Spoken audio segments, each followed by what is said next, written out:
Hello, hello, hello. Well, hello, James. Happy Monday, everyone. How are you, Craig? Yeah, I cannot complain, James. Cannot complain. It's Monday evening, and Excellent. we are back again for another episode. So can't Exactly. complain. Episode 9 of That's Class, which is where we are now every Monday night talking about what's happened in the week in politics, in current affairs, in all sorts of news and all sorts of things. We've got a great show lined up. Again, we have got our nonsense of the week, which I think we're going to get to a little bit quicker this week than normal because it is very nonsensical and very current as well. It's fresh out of there. I think today's news cycle. So that'll be exciting. We've also got our star of the week, which we'll get to try and finish on a lighter note.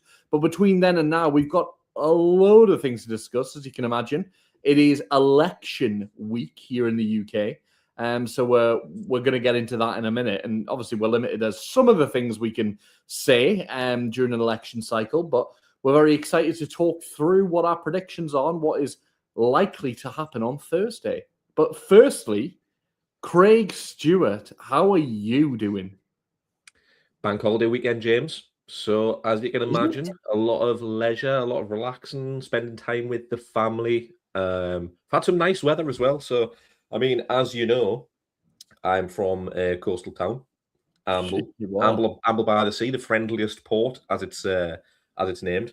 And I It tell you used to what, be it called felt that, didn't it? But I remember having a run-in with some lads from Coquet High School, and let me tell you, it didn't feel like the friendliest port to us I hope it Anaclav. wasn't.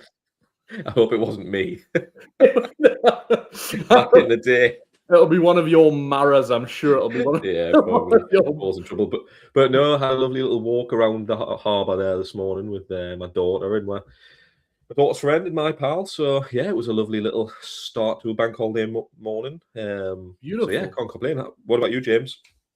Well, my life is so depressing, Craig, that I didn't even know it was a bank holiday. But that's that's on me as well because I live in Scotland and they are different a lot of the time. So Mm, I don't always hear when one is happening. But I have just now totally understood why most of my friends were available today when it was Monday, and I didn't even think to ask why. So there you go. I'm out of the loop on bank holidays, but I am very much in the loop when it comes to politics because I've been on various bits of media today. Started at 6:30 this morning doing bits and pieces because it is going to be fairly relentless this week, I think, with the elections coming up. yeah, 100%. We've got a week ahead, haven't we? It's a big.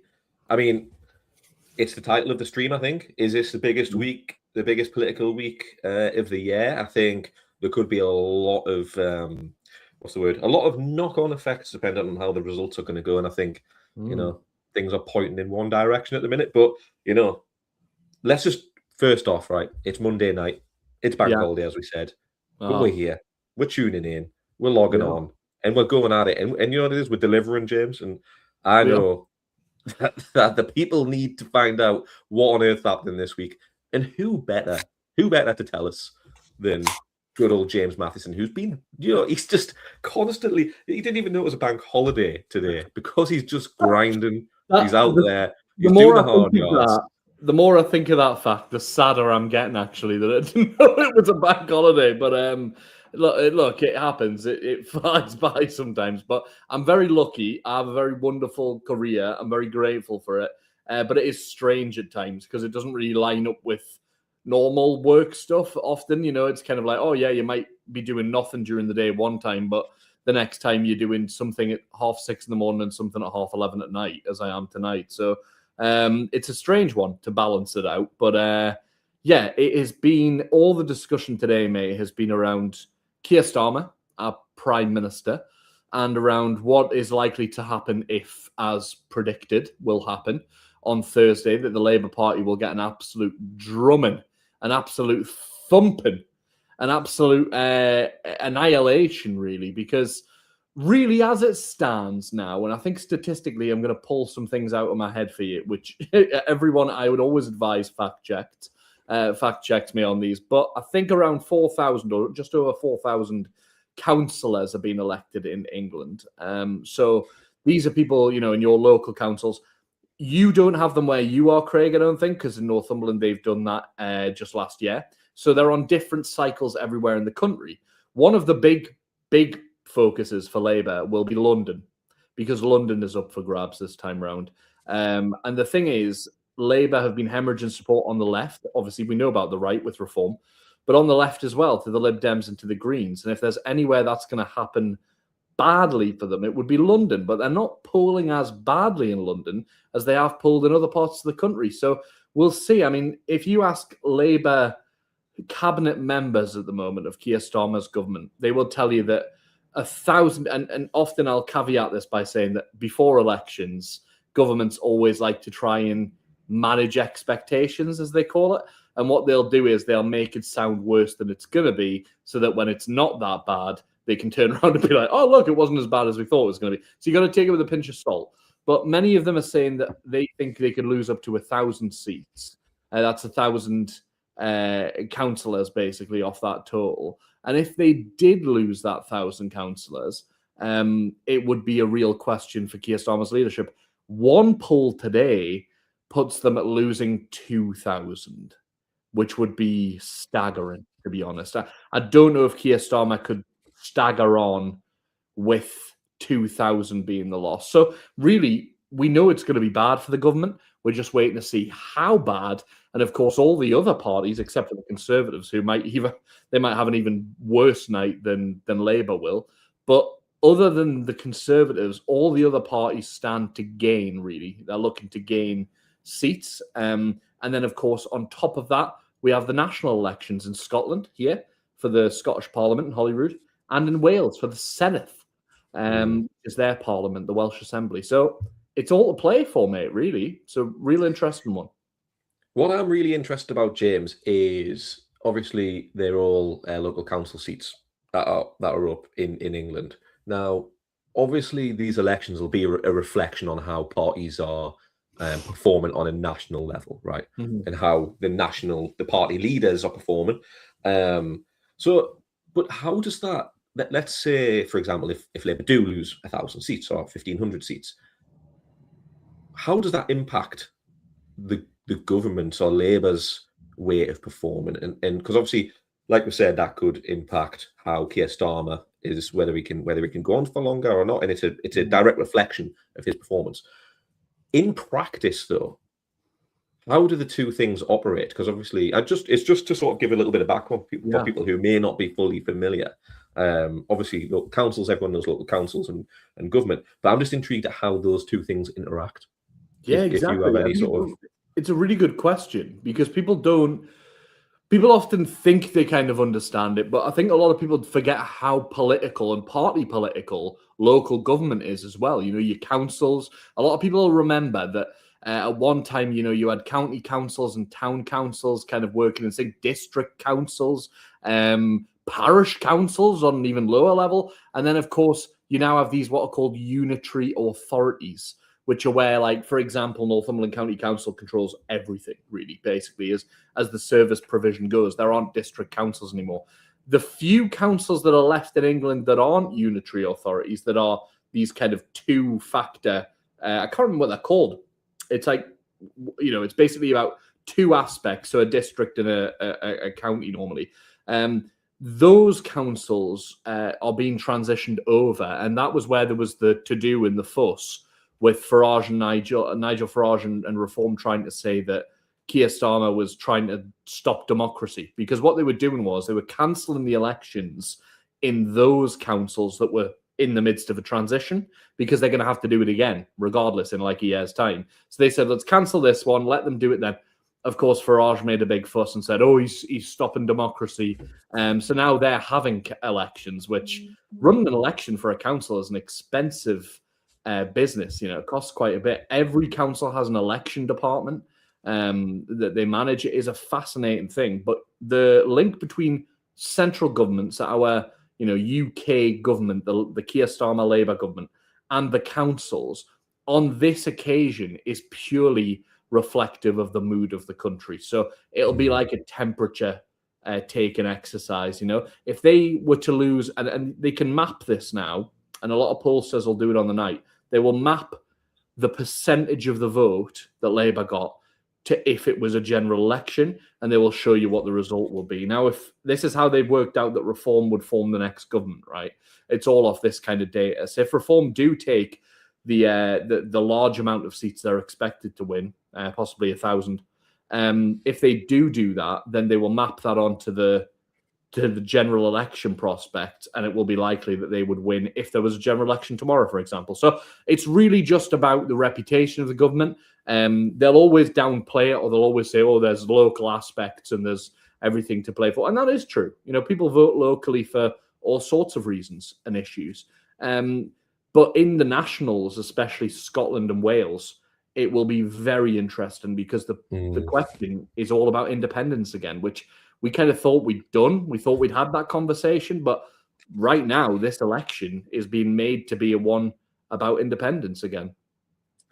Yeah, that's super interesting, that, isn't it? Because I mean, that's a conversation that impacts the whole of the UK. Because when I mean, I don't know about everybody else, to be honest, who was listening, but back when that was a big conversation around the independence, I don't know how much I really thought about it being something that impacts the UK, and that was my naivety, really. And because I know obviously Scotland leaving the UK would be a big blow for the rest of the nation, you know. Especially if you think somewhere like Northumberland, you know, where we grew up in Northumberland on the border county. You know, it's quite an interesting one when you think about it. And I always bring that into debate to have with SNP members. I'm not somebody who supports Scottish independence. I describe myself as having sympathies towards Scottish independence. I am on board with the emotional arguments. I totally understand it. I, as a Northumbrian, felt a million miles away from Westminster. I felt detached from things. But for me, nation building and borders and, you know, your actual country that you operate with is purely economic. Like, it's, for me, it's just about, is the economic benefit there? I understand the sentiment of independence, but devolution does go quite a long way to that. They have their own parliament here in Scotland. You know, I've never had more democratic representation in my life than since I've lived here. I will be electing a councillor. I'll be well, not this time round, but normally I have a councillor at the council. I have a MSP, so a member of the Scottish Parliament, who goes to Holyrood for me, and I have a member of Parliament of the UK government who goes down, all in the same seat, and their offices for mine are next to each other on the same stretch of road. So, you know, you kind of have a lot of democracy in the system, but is it enough to stop the years of people being disappointed by Westminster? We'll see.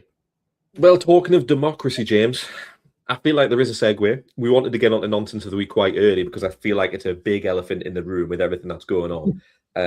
Posturing between Reform and Labour and the Green Party, and, you know, social media plays a big part of that these days. You know, the social media campaigns are obviously a big part of election periods. But you picked out a fantastic nomination for Nonsense of the Week that couldn't be ignored. I didn't see it until you sent me it.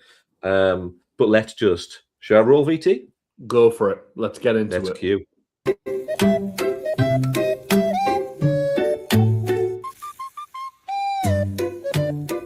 Nonsense of the Week. And it is time for Nonsense of the Week, James. Your nomination? The nomination from me is from a video that was released yesterday by I believe the chairman of Reform UK, Zia Youssef. And Zia has got a very alarming message for Green Party voters. So I think, without further ado, take it away, Zia. Zach Polanski, aka the Breast Whisperer. We came to you and said, can you make my breast bigger through hypnotherapy? And you said, yes. But mind over memory is just one of Zach's many mad ideas. As illegal migrants continue to turn up on our shores, Zach and his Green Party say they want Britain to have no borders at all. Now, it's clear that the failed Uni-Party era is over, and there is a battle for the soul of our country between Reform and the Greens. That's why today we announce an important new policy. In order to deport all illegal migrants in Britain, we're going to need to detain tens of thousands at a time. Migrants will not be able to leave these detention centres, and each will be held there for a couple of weeks before being deported. So here's our promise. A Reform government will not put any migrant detention centres in any constituency with a Reform MP. We will not put them where Reform controls the council. And of the remaining areas, we will prioritise Green parliamentary constituencies and Green-controlled councils to put those migrant detention centres. That means areas like right here in Brighton.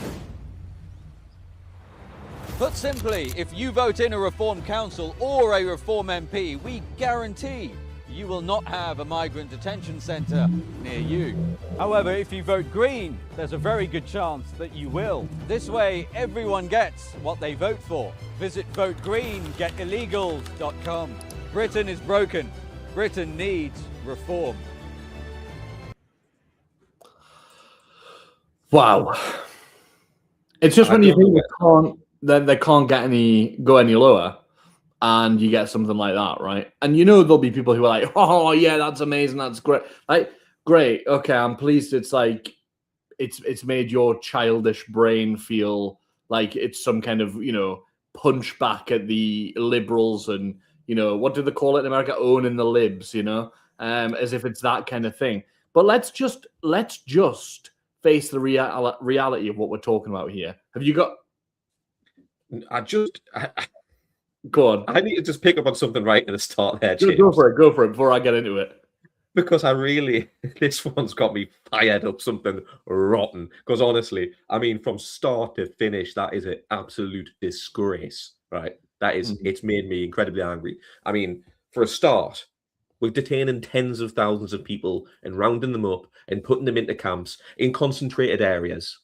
We're going to concentrate these people into camps, like some sort of, have we heard of that somewhere before? Maybe, yeah. That's the first thing that springs to mind for me. Disgusting. Disgrace. Second thing that comes to mind, we're just going to put them in these camps, tens of thousands at a time, for a couple of weeks. Huh? As if like, oh yeah, because we're just gonna round up for a couple of weeks and that'll be it. Like harebrained. This isn't gonna happen. Are they planning what? So they plan on shipping out 10,000 people every 2 weeks. Yeah. That, I'm telling you now, is a logistical nightmare. That ain't happening. As I've already said on this podcast before, I'm ex-RAF, right? I've been, RAF Bryce Norton when we've been operating humanitarian disasters, whether it would be hurricane disasters and all these different things. Very, very, very difficult to logistically pull off flights back and forward. And this is using full squadrons of Hercules or TriStars at the time, which are the two aircraft that I was on. Super difficult to do. But the whole thing from start to finish, I'm sorry I butted in there, James, but because honestly, that is the epitome, right? The epitome for me of why I need to be careful what I'm saying here, with it being with it being an election period. Yeah, I feel rather annoying, James. Yeah, I feel your anger. It's less nonsense of the week and outrage of the week, isn't it? Because you're absolutely right, mate. I'm fuming as well. I just couldn't believe it. And the whole tone of the thing, the whole tone of it, right, is like it's not serious. He's got his sunglasses on. It makes me sick, mate. And there's a reason also that nobody will talk about and nobody can talk about. And that's why Zia Youssef is the one doing the messaging. That's why Zia Youssef is such a powerful individual for Nigel Farage to have, right? Because Zia Youssef is from a second generation immigrant family. So he can say this stuff, right? And he can't, and he claims that he can't draw fire because of that. And then obviously it allows the people who want to mask their bigotry to say, well, it's coming from somebody who, is the child of immigrants, so why would that be a problem? The problem here is that Zia Youssef is a multimillionaire, right? Zia Youssef stands to make loads of money through being near government and around government, just the same as anyone in Trump's government have. And bringing it back to Trump, the way that they are talking about this, the detention centers, the way they're talking about doing, and then, of course, the pettiness of it, right? And it goes beyond pettiness, actually. This targeted, if you vote in Greens or if you don't vote in Reform, then we are going to place these centers in your communities. We're going to punish you if you choose to use your electoral vote, your democratic right. We're going to punish you unless you give it to us. That should tell you everything you need to know about these people, right? And I'm trying to keep my words calm and collective as well, mate. And I've got less at stake. I can say it, but it's fucking fascist, mate. It's what it is. Like it is the signs of everything they would be in government before they even have power, threatening to use their position and their authority to punish the people who didn't vote for them. That is basic fascism. So anybody who says to me like, "Oh, you can't call reform fascist," you can't. I'm just going off what they're saying. I'm going off what they're promising and what they're threatening to people. But it is threats. Make no mistake. They are threatening you. If you are a progressive person, you vote with your values, reform are threatening you. And the fact that they could be ready to gain 1,000 council seats on Thursday should terrify anybody who believes in freedom.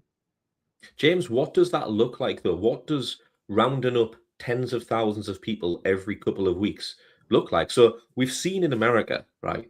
We've seen America that, and I've made so much content on this, trying to explain to people that all you need to do to see what a reform government would look like is look to America, right? You look to America because that's the model, right? They've got ICE, they're detaining people on the streets, and they're trying to deport them. That's the model, and they've already said they've got policy in place saying that's exactly what they would do. They would have these detention camps. They would be deporting tens of thousands of people. So are you telling me that they are going to be on the streets because people aren't going to willfully hand themselves over? No. And I'll tell you something else. And if there's financial incentive for people to do that, they've already criticised similar schemes. So that should be out the window. Exactly. So as far as I'm aware, they will be on the streets taking people. And are they detaining children? Is it full families? Like, what is this model where they're going to find tens of thousands of people to deport? And also separate. Because it's going to involve separating children from parents. Yeah. It's going to be it's terrifying. And like you said about the fascism point, right? I think people, when you say fascism, people think brown shirts, Berlin, 1930s, but. Fascist, that's a state of fascism. That was almost like an end point of fascism. Yeah. Fascism to me, from what I can gather, is a journey. It's not just an end point where these people are, it just scares me that the inability or the flippancy around calling something what it is. And because that is a fascist policy, and we should be able to identify that. We need to learn the lessons of what happened in Europe in the 1930s and 1940s, otherwise we're going to end up in a very dark place. And it's real. This isn't something that is some sort of like far-fetched alternate timeline.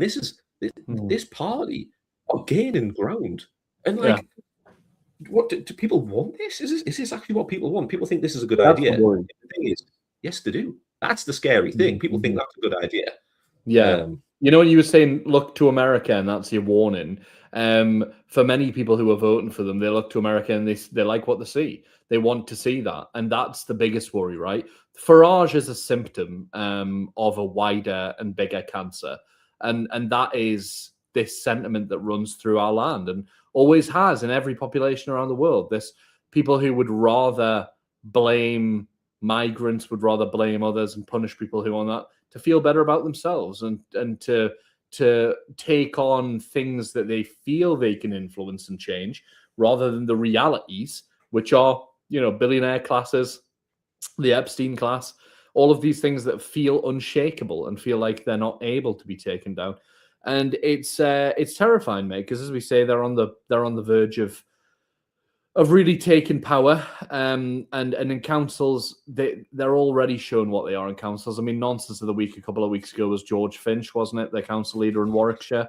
They're not doing anything, mate. They're spending millions taking down pride flags and trying to sack DEI officers and ignoring potholes as a result, right? These people are not serious. They're angry and bitter, and they'll blame everything else on everyone else. But this is the latest thing. The fact that they can so clearly telegraph. And let's not forget here that every politicians lie through their teeth, right, most of the time. So the fact that they would be like, this is like the presented version. This is the polished version, right? Like, this is the, oh, by the way, the concentration camps, all the rest of it. We're being upfront about that. We're being honest about that. Because traditionally through history, fascists haven't, this is the thing that always amazed me. You say, well, that Nigel Farage says he isn't a fascist. Oh, right. Well, we'll just take him at his word then. That's all right then. Because nobody ever says they are. And look at ICE in America. I will tell you now, it's horrendous what's happening in America. Of course it is. It would be even worse here. And I don't say that lightly. I say that because of the geographic scale of our nation, right? Every community would be affected by this, right? If you're in Manchester and you know this is going on in Liverpool, it's not like in America where it's happening on the East Coast, not the West Coast, or vice versa. This is happening down the street, right? And it would be in every city. It would be in every community. How are you going to split families up? How are you going to deal with 2 kids who are 8 and 9 years old, who have the right to remain, but their parents don't under their new legislation? How are you going to deal with that? Are you going to separate the kids out? Where are the kids going to go? Are they going to go to their family? Oh, their uncle now can't stay. Now he's been turfed out. What are you doing? You're creating a culture of fear and a culture of terror in a country that doesn't have that currently and that we're very proud to not have that in. And all because of what? You want to stop the boats. All because of some boats that are arriving with vulnerable people in that you can't handle because you cut fund the Home Office. Is that seriously what we're saying? Because if that's the case, mate, we might as well pack up and go home. We're done as a nation if that's the case. Well, what it is, James, right? It's and this is the thing. When we have these conversations, right, I don't want to pass over the obvious issues, which there are issues, about people arriving on small boats. Because people are coming into the country and you don't know who they are. It's not an ideal situation to be in, right? But and also some of those people arriving are committing crimes, right? That is a fact. However, what we're failing to acknowledge, right, is that if we had safe routes available for people to arrive in the country, we would be able to process these people. We would be able to identify the people that should be here and the people that shouldn't be here, and stop those crimes being committed. And also, the part of the media reporting so specifically on crimes being committed by foreign-born nationals, right, when they do happen, because they will happen, right? They'll happen all over the world, but failing to report on the issue on the crimes being committed by UK nationals, British people. I was looking into domestic femicide the other day, right? Oh man! On average, a woman is killed once every 3 days in the UK. Once every 3 days, a woman is killed in the UK. That is a stat. That's a statistic. As well. Yeah, femicide. I think half of them are by their partner or ex-partner, right? So basically once a week, a husband or a boyfriend or an ex-boyfriend kills their ex-partner or partner, right? And then where's the reporting on that?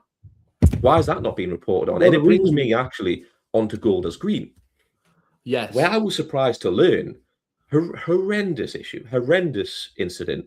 And there's quite a lot to pick apart from this. It was the conversation about how the police handled it. For the record, I think in that situation, anyone would do what they possibly could to make sure that they and their colleagues were safe. So I'm on board, right? I think it's an incredibly difficult situation to do. You're dealing with a terrorist attack. It's incredibly dangerous. But however, right, there's the reporting on the issue where, and this is a difficult conversation to talk about, James, because and I'll get onto it, but talking about anti-Semitism, about all these different things, you have to be careful what you say. And I understand that, right? I understand that because there's communities that don't feel safe.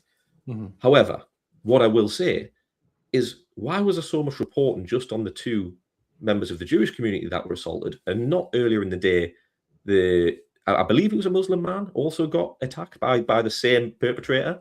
Yeah. Where's the reporting on that? I don't quite understand what happened there. Why? Because I didn't even know, and actually I was speaking to my parents this morning. They didn't know that there was a 3rd victim of that horrendous event. So like, what's happened there? Why is that earlier incident not being reported on as much as the? It's all about media narratives, isn't it, mate? And the thing is, some people are very good at utilizing them. I'll come on to Golders Green in a second, but with Farage and the and your points on that, I mean, the reason why Farage and the reason why those on the right are not talking about the domestic femicide rate is because, I'm sorry to say this, but statistics show that it is their supporters who would be the majority of people who would commit those crimes. And that's why, because these are the kind of people who 40% of those detained at the Epping hotel protest had a previous conviction for domestic abuse offences, and they're bothered about protecting women and children. Apparently, it's absolutely nonsensical. It's nothing to do with that, and it's nothing to do with women or children. And then, rightly so, on the Golders Green incident, like, look, I see anti-Semitism every single day.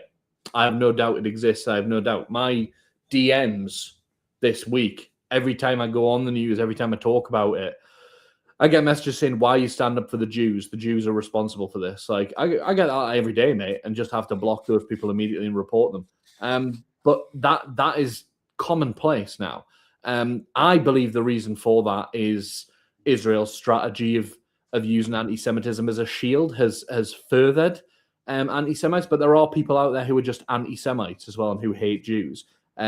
They've always existed, ironically, mostly on the far right, right? Like that's always been a belief among those people.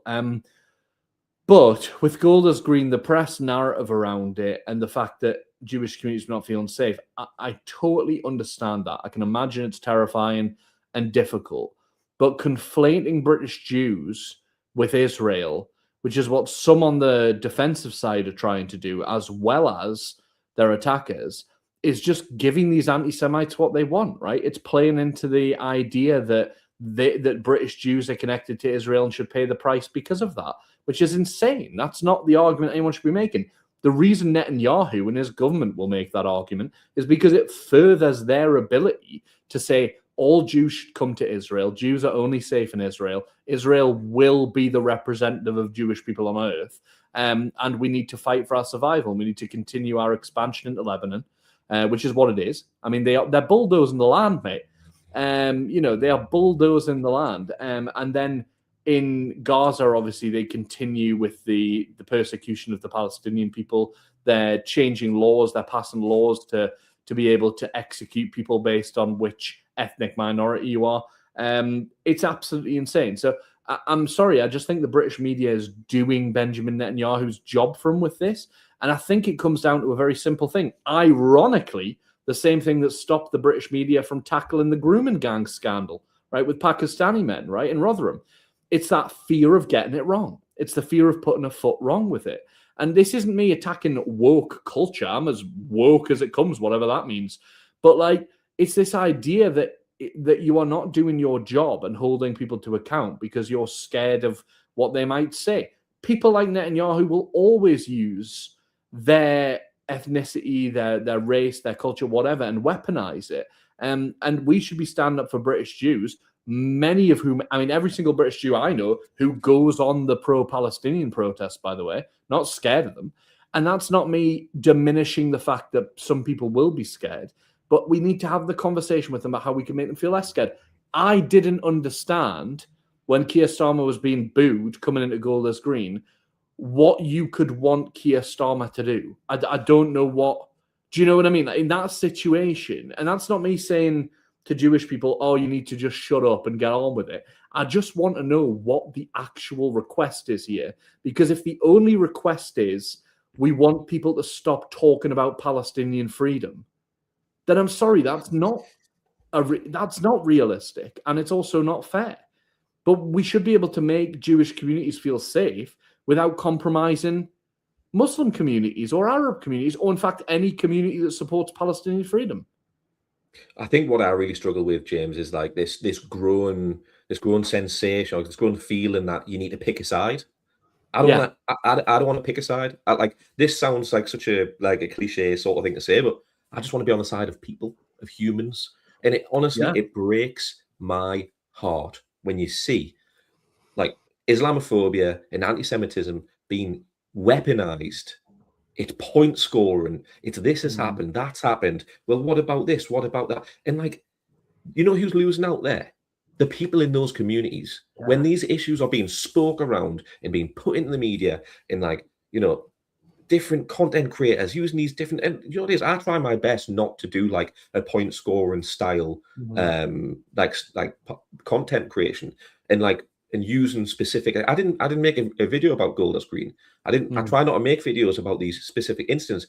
One, because it feels like, and actually something I want to talk about a little bit later, but it sort of feels like, oh, he's trying to get views off like a Yeah. terrorist attack. He's trying to get views off this and make money, which is what a lot of content creators are doing, by the way. Yeah, of course. But I think also I try to stay away from the point scoring thing of like, because it's so easy to go, oh, look at this one example, like I just mentioned earlier. Well, there's lots of people suffering all the time, and I think just to specifically point out individual events, I think it can be quite dangerous. But just to go back, I mean, it just breaks my heart when there's people suffering. Anti-Semitism is real, right? People are on the receiving end of it, and it is brutal. Islamophobia is also real. People are on the receiving end of it. There was an example where a Sikh woman got abused by a white bloke, followed home, and was unfortunately raped. And second time that's happened in a year, mate, as well. It was two white men previously gang raped a Sikh woman, and then this one guy in the past couple of weeks as well, the same. And they don't shine the light on that. And I'm not doing the whataboutism. I'm not doing it, but I'm just saying we don't shine the light on that as a hate crime in the media as we do in this, because it feels easier to do it. And I think often people can think there's a conspiracy against that. From my experience with the media, it's not. It's about trends. It's just them following the trends. And you rightly point that out with the content creators as well. If they think, and it leads to them being like, I don't actually have a clue about this conflict. I don't know anything about it, but I'm going to wade in because it's going to be on trend and it's going to get me trending online. And that's going to lead to me boosting my career or making more money. And it's that simple a lot of the time. And I'm going to reveal something that a lot of content creators probably don't like discussing, right? Because I want to be open about these things. So I did a video. I've got it queued up here. And I recently, so I don't make any money off my social media because I'm just like, my following isn't there. But on Facebook, I got accepted into the monetization program, right? So now for however many views I get, I'll get, you can literally see the money counting up. And it is interesting, right? It's really interesting for me as like a low-level content creator, just to get a little bit of a sneak peek into how this works, right?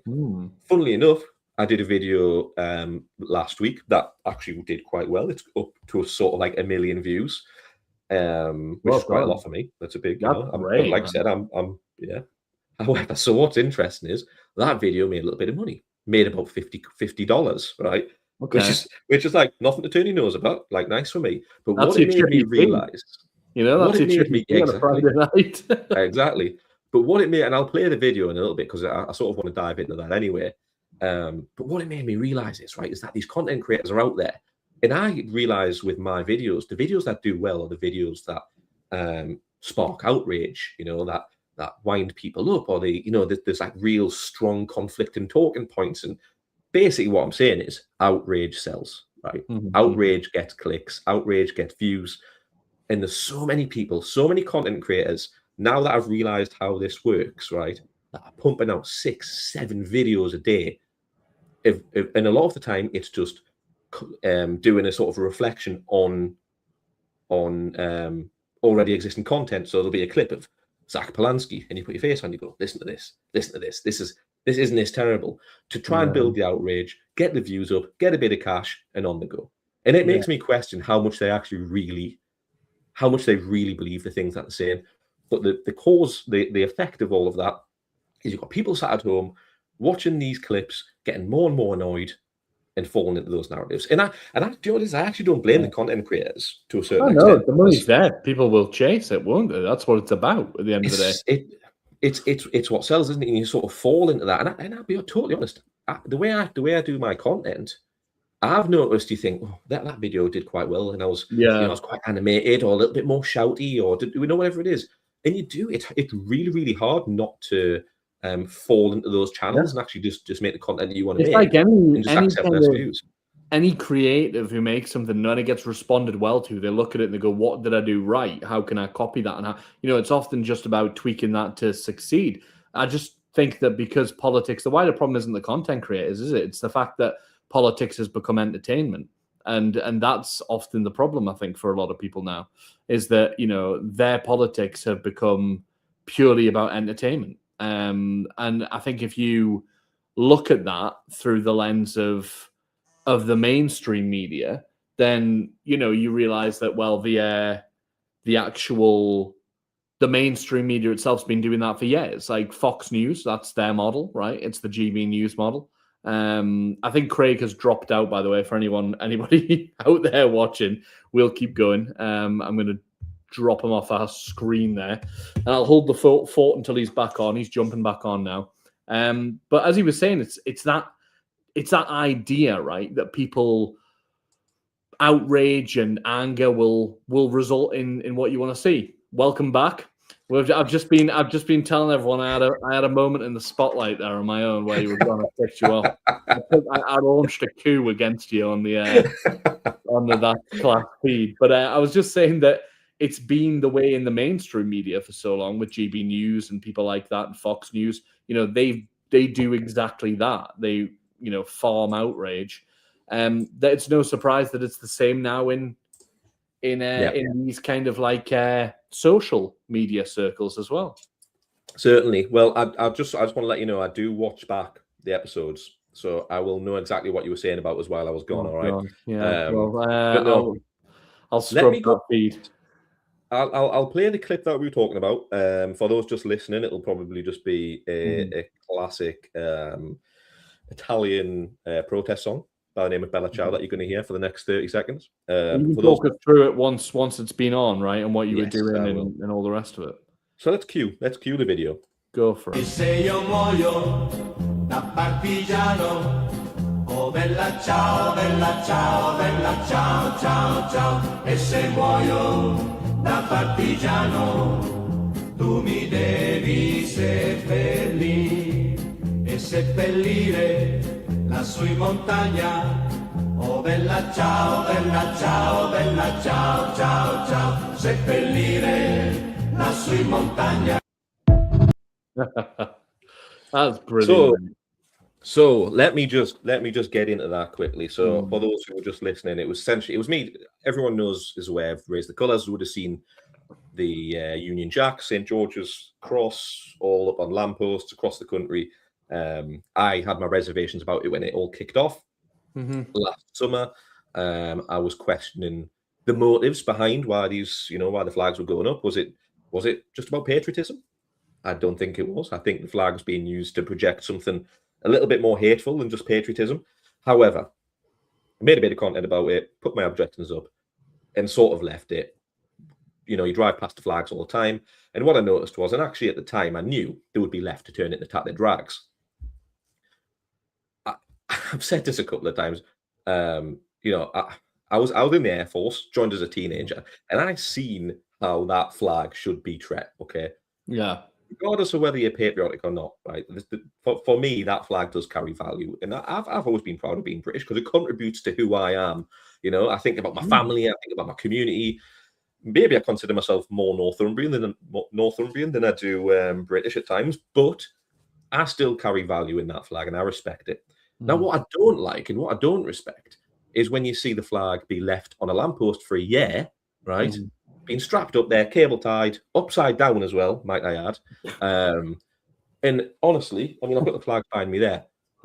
Half of the flag was missing, okay? And I've been driving past it to go to my parents' house for over a year, and it looks terrible. It just feels disrespectful. So last week I thought, right, I've had enough. I'm going up there and I'm going to take them down. And I knew when I was doing that, by the way, that some people may not appreciate it. I was going to draw some attention to myself. I thought, I'm going to make a video on it.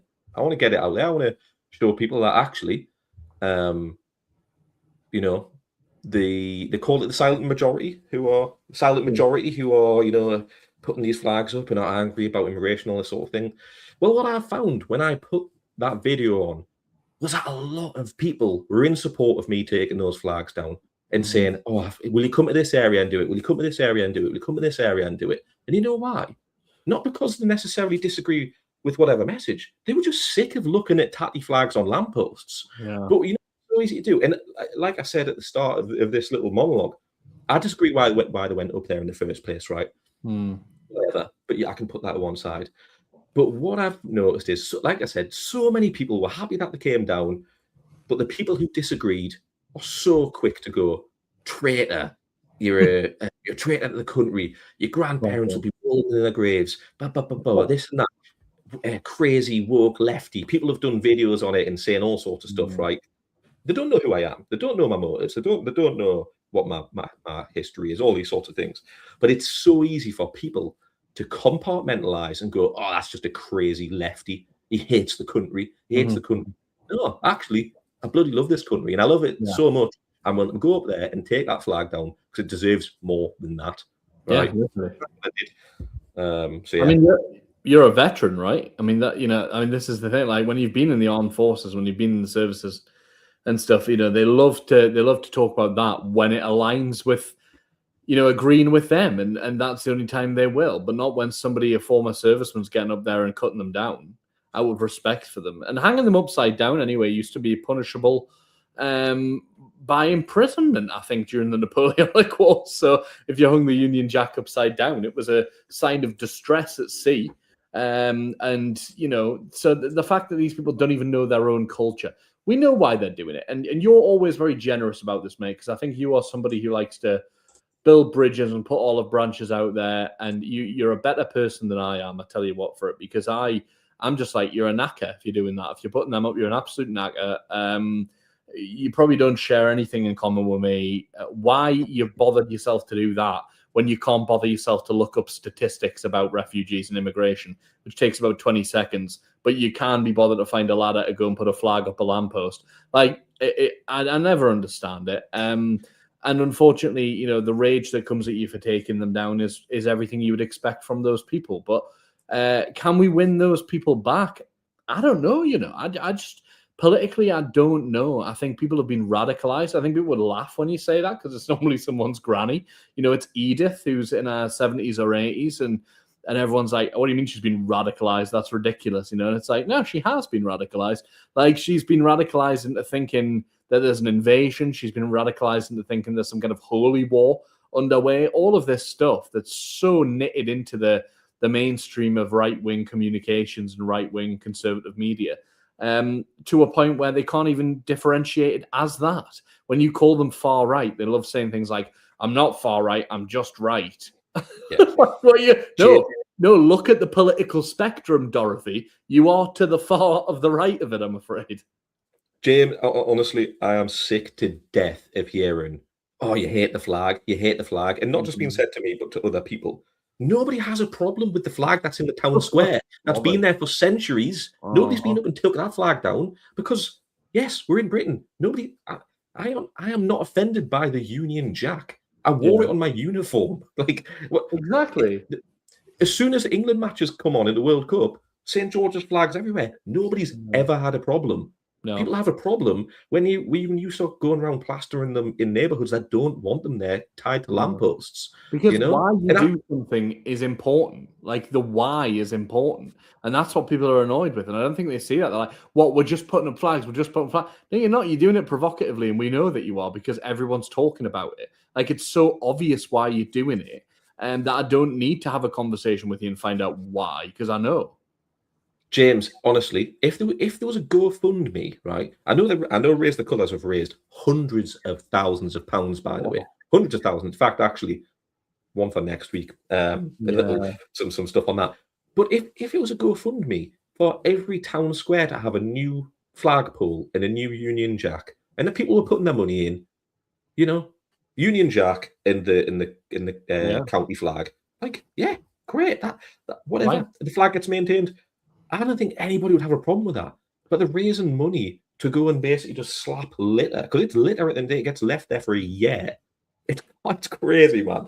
But then the uproar when you dare challenge that, when you dare step out of line and say, actually, you know what it is, I'm a patriot, I love this country, and I don't like seeing my flag hanging from a lamppost in an absolute state like that. So I'm going to go take it down.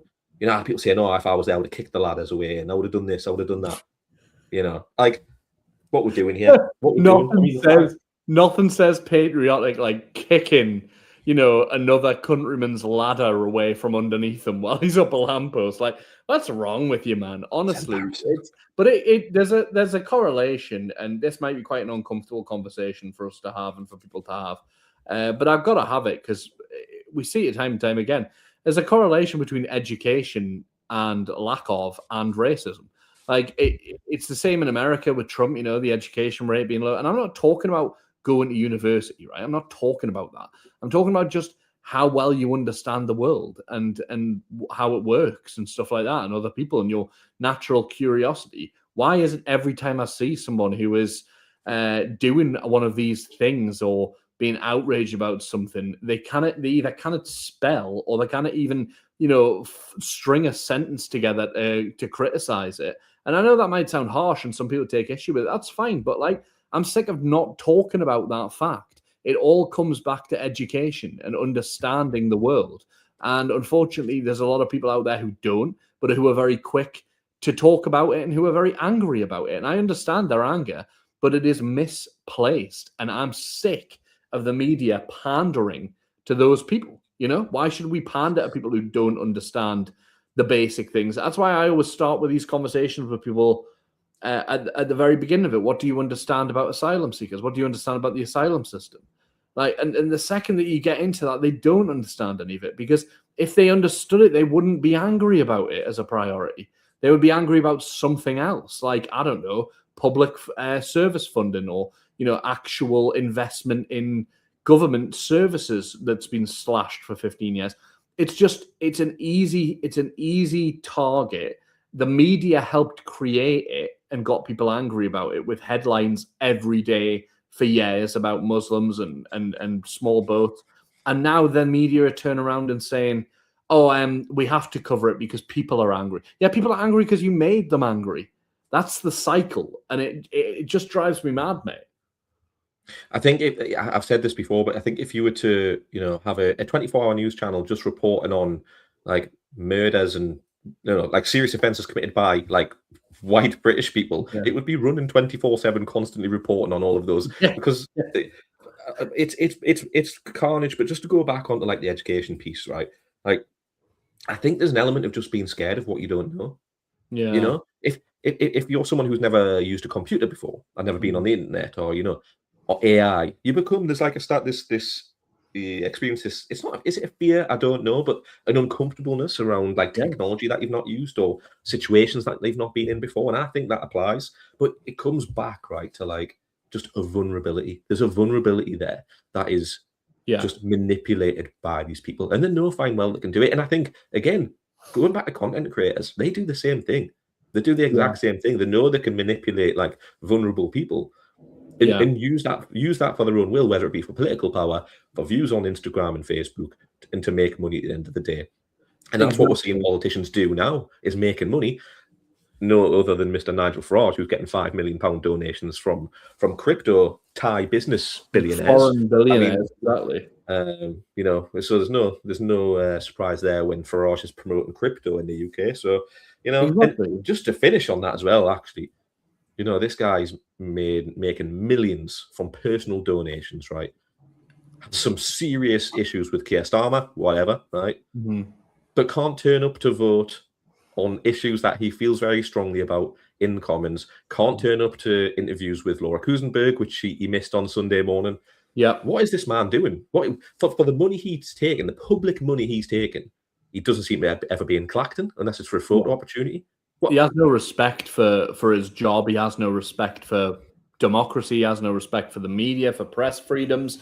He has no respect for any of that. And like, I'm sorry to tell anyone who's thinking about voting for him still, when you vote for someone like that and you empower someone like that, you'll get what you deserve with it. Because look at Trump. Like, you've got people now turning around being like, oh, I didn't know he would be like that. Why not? Why didn't you know he would be like that? He told you.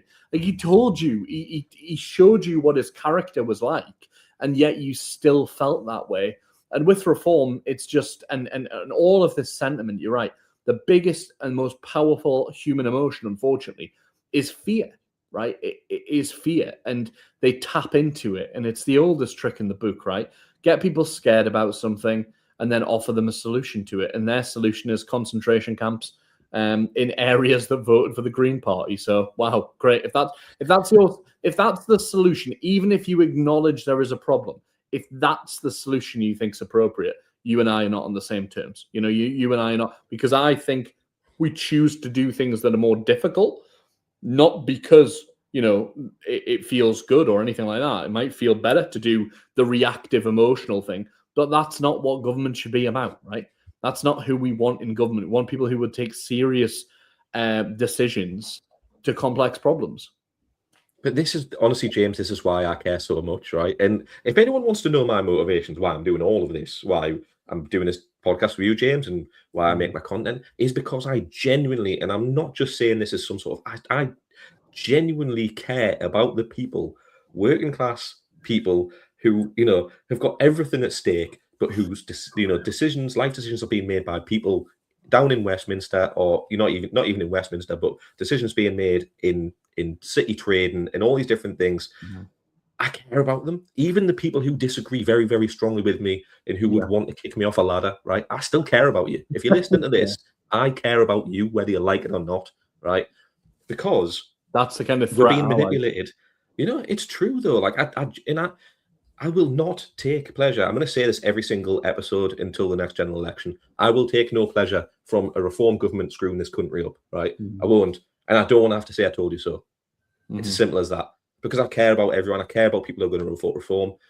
It's the biggest scam of the century for me. I mean, but yeah, I think it's coming up to an hour. I'm getting furious about the idea of reform. We are both raging, mate, today, and I think we have to be sometimes, don't we? Have to let it out because I wish I could provide more comprehensive, kind of calculated analysis, but sometimes it just pisses me off, mate. But that's what I feel. I think because of that, we need to move into our segment that always cheers us up or gives us a bit of a laugh, and that is Star of the Week. Are you ready to roll, VT? I'll get the production team on it now, James. Set them away. Star of the Week. Presented by That's Class. Well, it's that time again, James. It's that time of the week. Everybody's favourite. It's becoming, I mean, honestly, the fan mail has been going through the roof about Star of the Week. My goodness. Good. I might have to get a second inbox. It's getting jammed up. Well, a little birdie told me that Chris Packham enjoyed his. A little birdie, do you get it? A little birdie, nice. A little birdie told Did you think about that, like, on Monday night as soon as we came off stream? And he's saving it all week just for... I've had it written down on a post-it note all week just here, just so I don't forget it.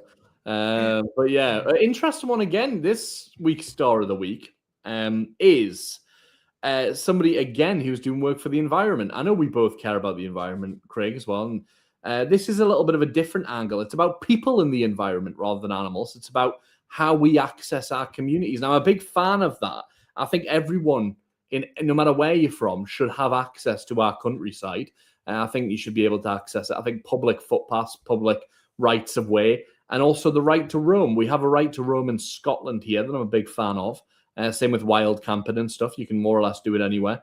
And I think greedy landowners and aristocrats who want to charge people to access their land shouldn't be allowed to do that. And in that struggle, Craig, we have an ally. And we'll just show you a little clip before we introduce him, because I think it'll be good to give you the context before we go into it. I'll cue it up, but what I will say is that the man who appears initially on the video, he is not the Star of the Week.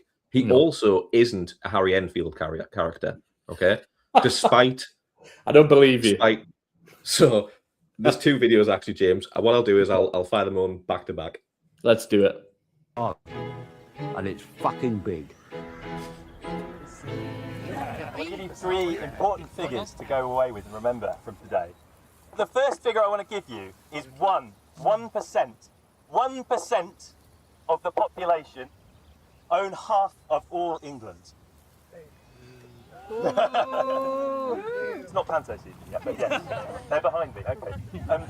The next figure is 8%.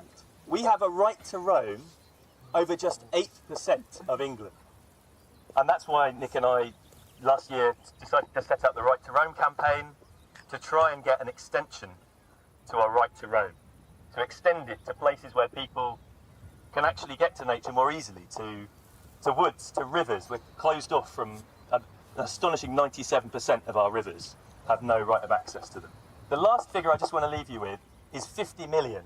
That's the number of pheasants that are released into the countryside every year. 50 million! So maybe we can make a little bit more room for us peasants and a little bit less room for the pheasant. Thank you very much.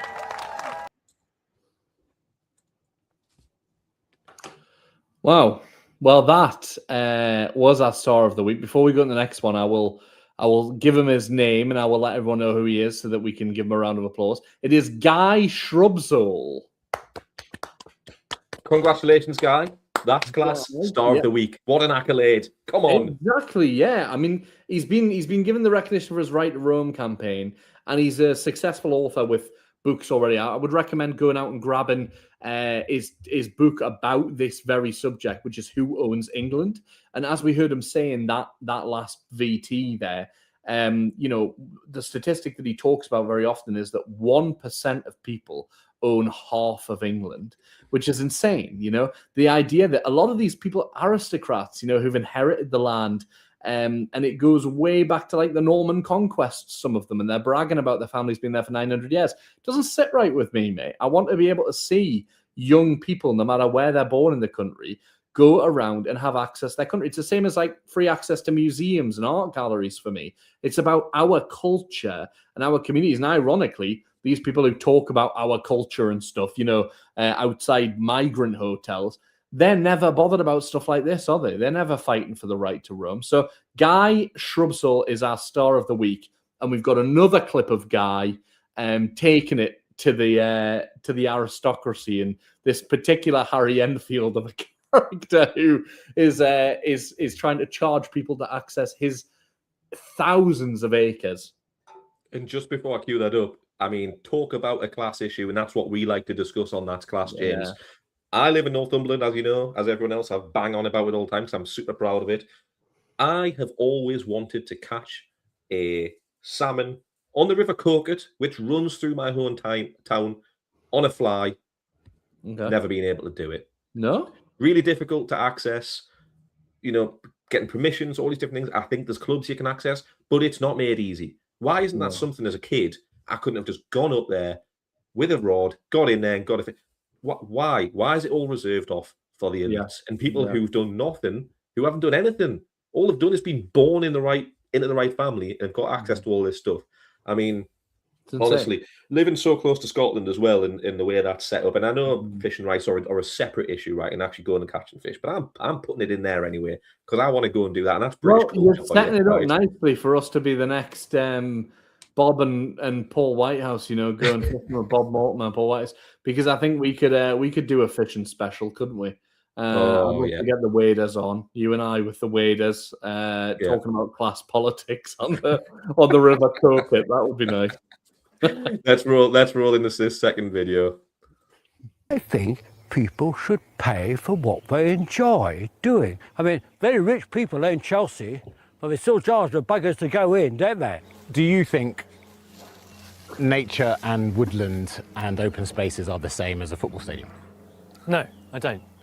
And I'm not saying... Why not? Because Francis puts work in to manage this. Look, casting no shade on what Francis does to his land, that's great. But these trees would also exist. Nature, privacy, responsibility.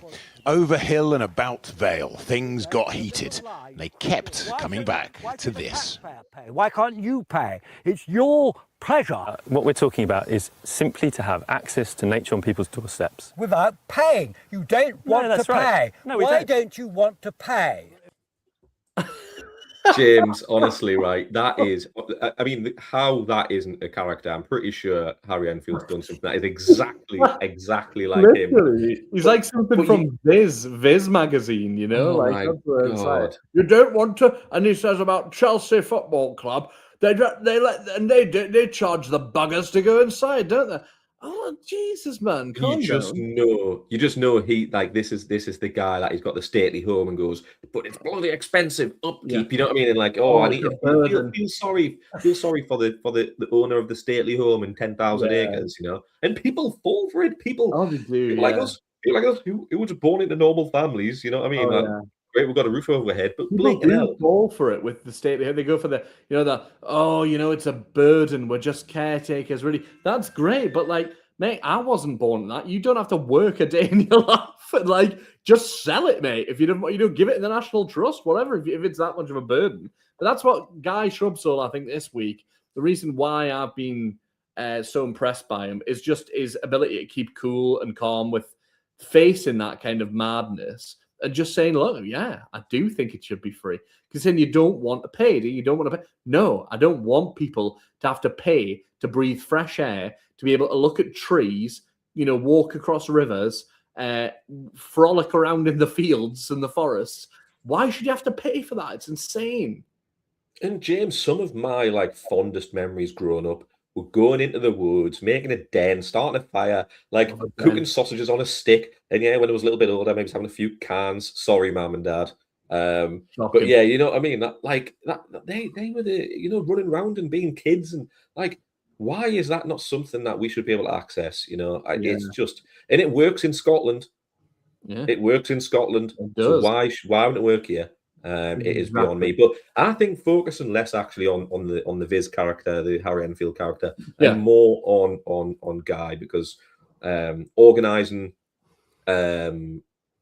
group mass trespassers where they've been going swimming in lakes and going through woods they're not supposed to raise awareness around this sort of thing. And like you say, it just seems bonkers to me that what we're surrounded by, nature, it's all beautiful. It's a beautiful part of living in Britain. That's I'm super passionate about that sort of stuff.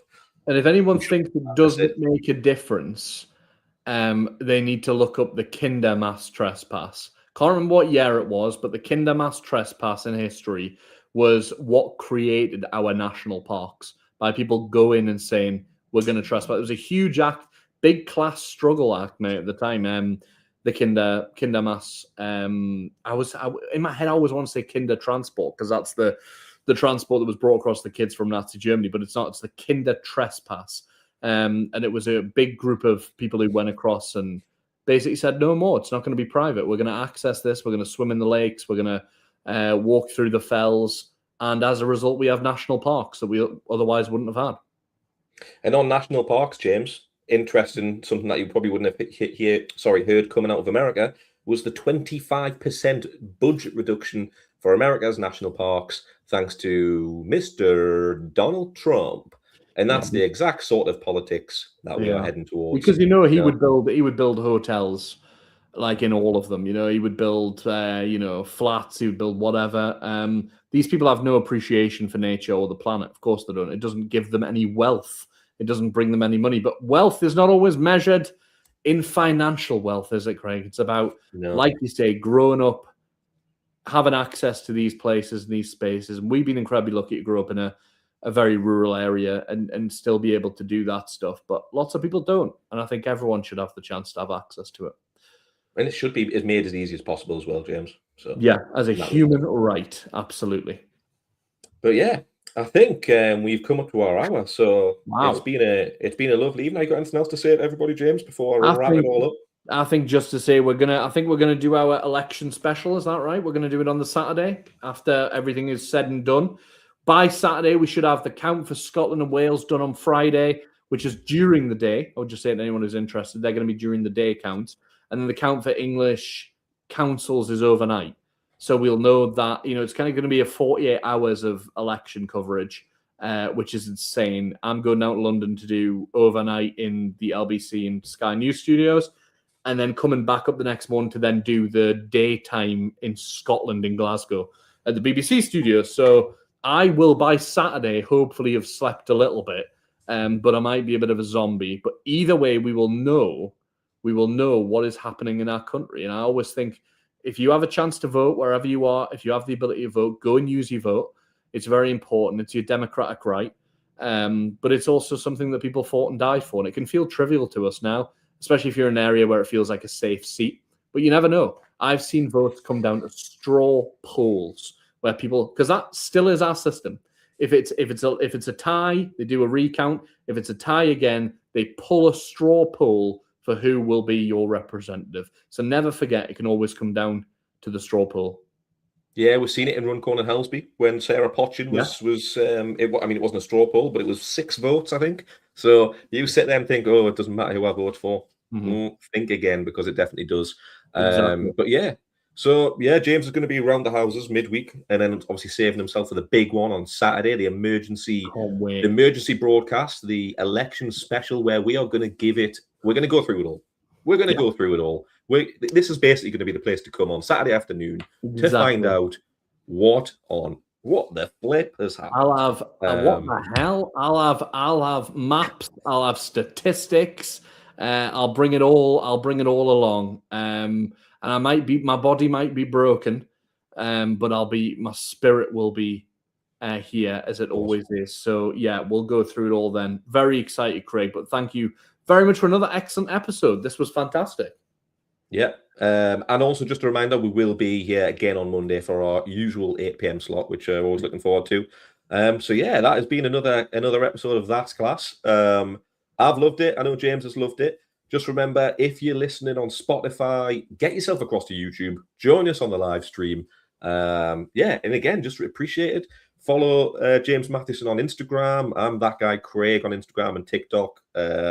All the usual bits and bobs. And yeah, thanks for listening. That's Class. Thank you, See you later, everyone.